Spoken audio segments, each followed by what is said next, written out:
What's up, everyone? It's Dakota, and today we're going to be going over the Pioneer ban announcement that was announced yesterday, probably sometime in the afternoon.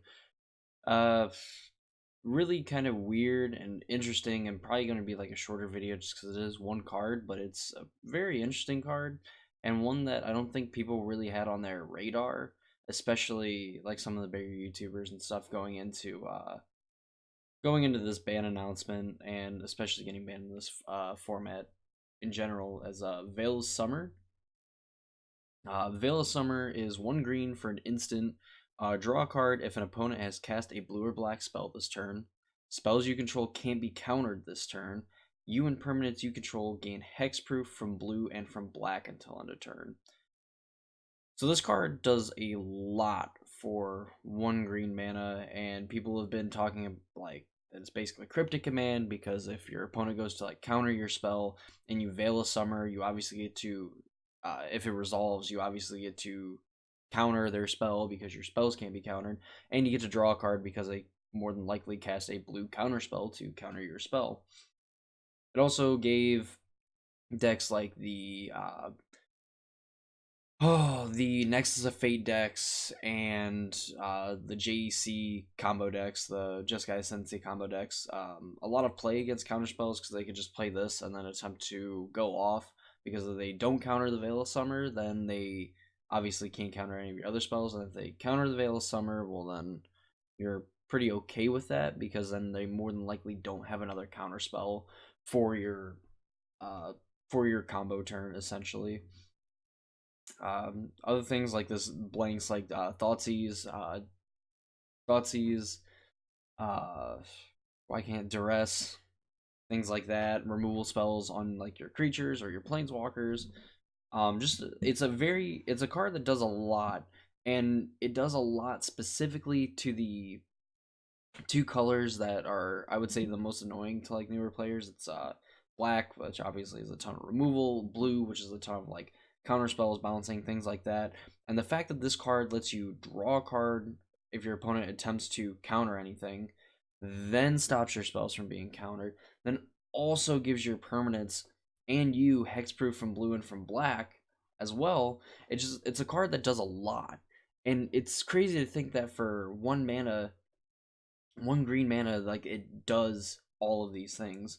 And while I don't think it was I think it eventually just got hit and died for the fact that it was just too good at what it did, and that's just being a blue and black color hoser. These are like the two popular, like, either support colors or main colors people play in their decks. Like, uh, there is some like mono green, devotion, things like that are in the Pioneer format, but realistically, Veil of Summer is just such a good, it's just such a good green card, because everyone else just wants to play these decks that are interactive and everything. And Veil of Summer, uh, obviously not on the level of like Teferi as far as like turning off interaction and things like that, but essentially like gaining you the tempo of like blanking a 3 or 4 mana removal spell, like a 2 3 mana counter spell for 1 mana, and also replacing itself, and giving you the added bonus of like, for that turn, essentially, assuming Veil of Summer resolves, that your things also cannot be killed. You can't be discard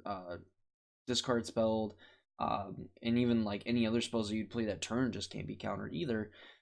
And it's amazing. Like, this, it could be like a whole video on its own, like how Veil of Summer is like probably the best like color hoser, like uncommon, to come out of M20, and probably color hoser of all time. And just kind of a testament to how good green has been in standard and in Pioneer, and even going into modern and things like that, with like Once Upon a Time and like Oko and Hydroid Crisis and things like that. Like, Veil of Summer is like just probably the best sideboard card that you can play. It's definitely not a main board card, or a card that you should main board, but like having 4 of in your sideboard definitely is a good place to start if you're playing green. Now that I've done all that rambling and everything, probably read ahead while I've had the card pulled up.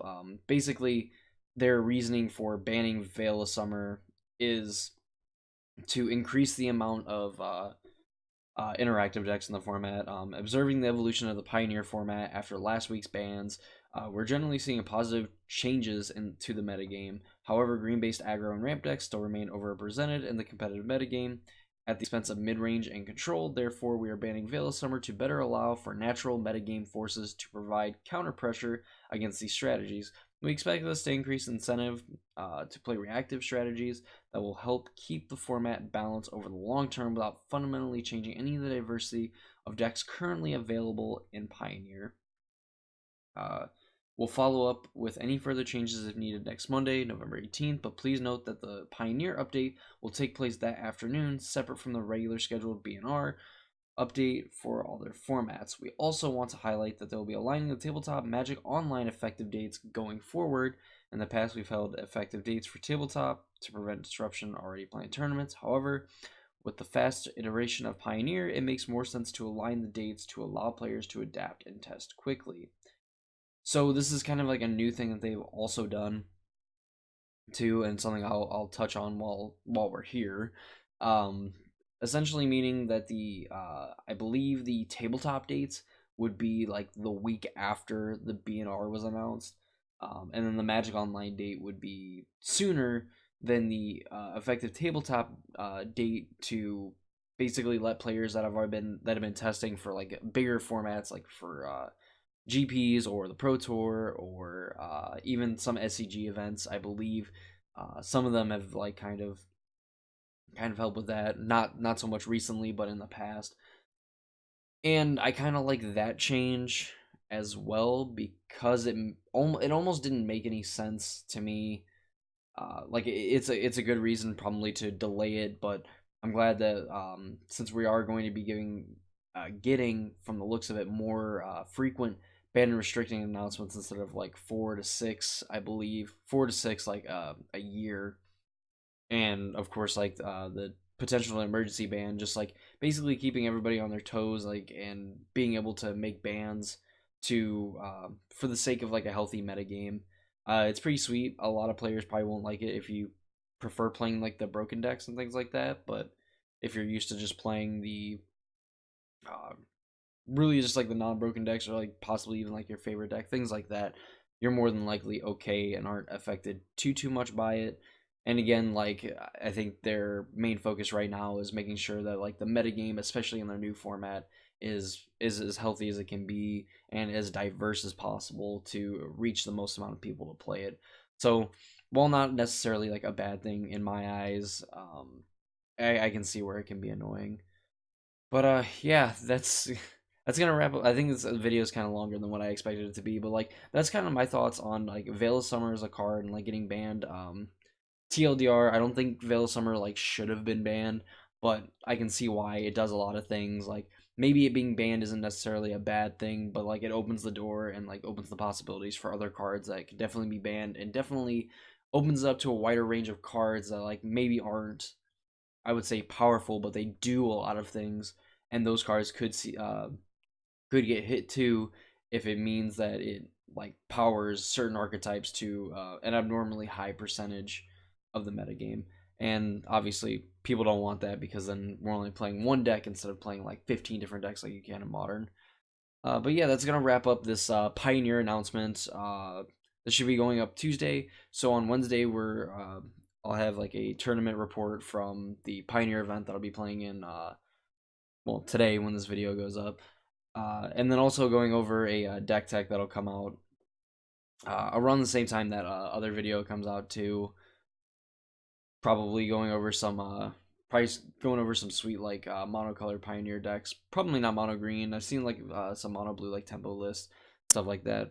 We'll see how I'm feeling. If I'm going for something janky or for something more competitive. But yeah, that's gonna be it for this video. I'll be coming out with a video next week, regardless if there's any banned or restricted announcements. Any thoughts that I think of cards that like should or shouldn't be banned next week. If there is no bannings, and if there is bannings, then we'll obviously discuss those cards if it is correct. Things like that we do on this channel. Be sure to subscribe if you have not already to check out any Pioneer or Modern deck techs, any bannings and restricting announcements from the Pioneer format, Modern, Standard, Legacy, Vintage, Commander, whatever. Any of those formats, we really are more focused on Pioneer and Modern, but definitely willing to like touch and give my 2 cents in on other formats that I tend to dabble in, or at least keep tabs on, that sort of thing. Some deck techs coming out this week for Modern and for for Modern and for Pioneer as we get closer to the SCG Invitational that's going on this weekend. Some really sweet stuff. But yeah, again, be sure to subscribe to the channel if you want to see more. Like the video, show some support, and be on the lookout for some deck techs and some more Pioneer and Modern stuff in the near future.